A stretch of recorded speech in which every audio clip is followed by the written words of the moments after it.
한 소년이 핸드폰을 바라봅니다. 다음날 학교가 끝나고 남자애들은 코로나 때문인지 인원수 때문에 고민하고 있습니다.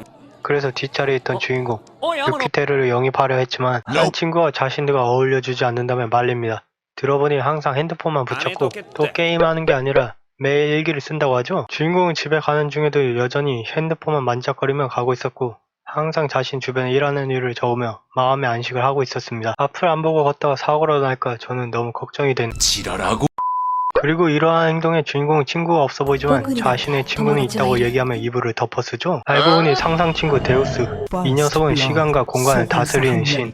여전히 상상 속에서도 주인공은 핸드폰을 만지작거립니다. 그러다 옆에 코딱지만한 신 무릎으로도 너무 폰만 보는 게 아니냐고 하자 자신도 그걸 자각하는지 자신의 일기는 목적이 없는 무차별적 일기라고 말합니다. 다시 현실로 돌아와 주인공에게 데우스는 너에게 미래를 준다며 깨떡을 보내죠.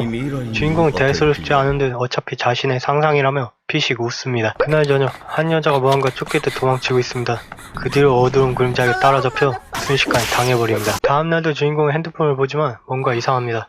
핸드폰의 내용에 아직 하지도 않은 주인공의 오늘의 일어날 일과 시간이 적혀 있었습니다. 습관적으로 일어나 다트 한번 세리고 핸드폰 내용대로 살인마에 관한 내용이 TV에 나오며 평소에 그다지 친하지 않은 친구와 등교 시간이 맞아떨어지는 등 수학 문제의 답도 써 있었죠. 이걸 그냥 지나칠 정도로 빠가야로가 아니기 때문에 바로 써먹는 유키테루. 이날에 있었던 일은 핸드폰에 적혀있는 내용대로 흘러갑니다. 그리고 상상 친구 데우스도 주인공의 너의 일기는 미래를 알 수 있는 일기라며 설명을 해주죠. 그러다 주인공은 나의 상상뿐이 카미사마일 텐데 어떻게 자신의 미래를 알 수 있냐고 묻자 데우스는 신이라면 너의 상상 속에서 사는 것도 가능하지 않냐며 반박합니다. 반박할 수 없는 주인공을 보며 데우스는 미래를 알 수 있는 메리트와 미래 일기는 소유자 자체이며 이 일기가 부서진다면 주인공의 미래도 잃게 된다는 디메리트를 말해줍니다. 그렇게 부들부들대며 현실로 돌아온 주인공은 자신의 미래 일기를 바라보며 결심합니다. 자신의 미래를 알 수 있는 덕분에 달라진 태도로부터 친구들에게 질투 어린 관심을 받게 된 주인공. 당연히 성적도 1등, 자신을 괴롭히려던 녀석들도 미리 회피할 수도 있고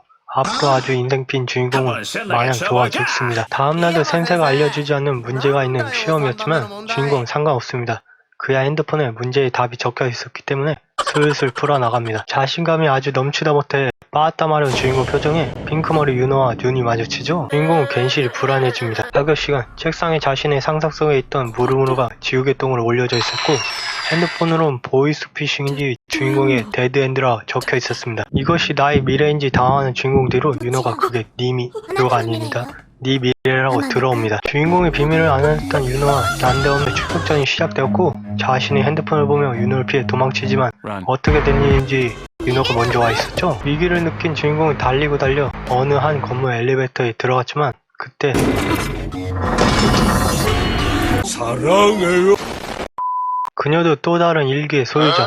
자신이 죽을까봐 가지고 있던 다트를 세리려고 했지만 아니 뭐야 다트는 안 세리고 키스를 세려버리죠. 윤호는 너는 못한다고 그게 미래라고 얘기하며 한쪽을 바라보았고 거기에는 뉴스에 나온 살인마가 서 있었습니다. 살인마도 세 번째 일기 소유자이기도 했죠. 윤호는 주인공이 살인마에게 당하는 걸 알기 때문에 찾아온 거였고 윤호의 미래 일기 능력은 유키의 미래를 10분 간격으로 파악할 수 있는 사랑의 일기.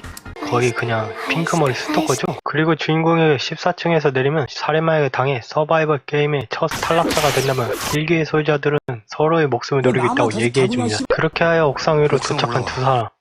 유키가 왜 이런 곳으로 왔냐고 묻자 윤호는 여기서 살인마에게 반격하자고 방법을 제시합니다. 곧이어 일기 능력을 가진 살인마도 도착합니다. 유키와 윤호의 연합작전.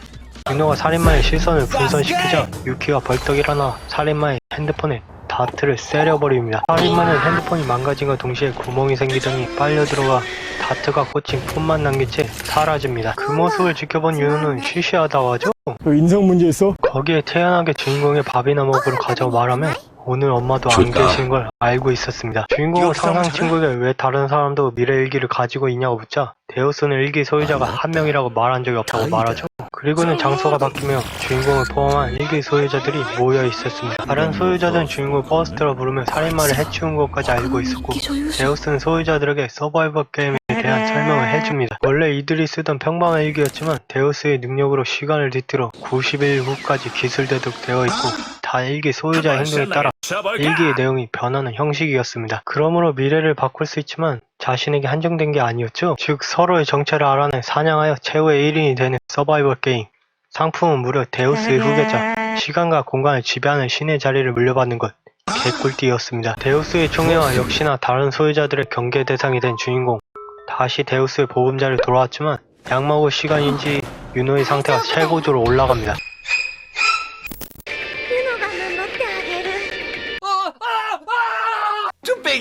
이에는 주인공이 핸드폰에 빠져 자신만의 세계에 빠져버리지만 어느 날 자신의 미래 내용이 적힌 일기를 얻음으로써 서바이벌 게임에 참가하게 되는 스릴러 서스펜스 이야기입니다. 그리고 미래 일기 소유자가 자신 혼자만이 아닌 여러 등장하며 각각 다른 일기 능력들, 소유자들의 사연들과 최후의 1인이 되기 위해 일어나는 액션씬과 스릴, 거기에 유노가 주인공에 집착하는 이유, 반전이 가득한 짜릿한 내용의 애니죠. 이렇게 미래를 볼 수 있는 일기를 통해 벌어진 서바이벌, 유노의 메가데레를 넘어선 얀데레의 모습, 주인공이 빠따마려운 행동, 반전이 가득한 애니를 좋아하시는 분들께 추천합니다. 영상을 재밌게 보셨다면 구독과 좋아요 한 번씩 부탁드립니다. 여러분은 만약 이 애니처럼 미래를 볼 수 있는 핸드폰이 있다면 무엇을 하고 싶나요?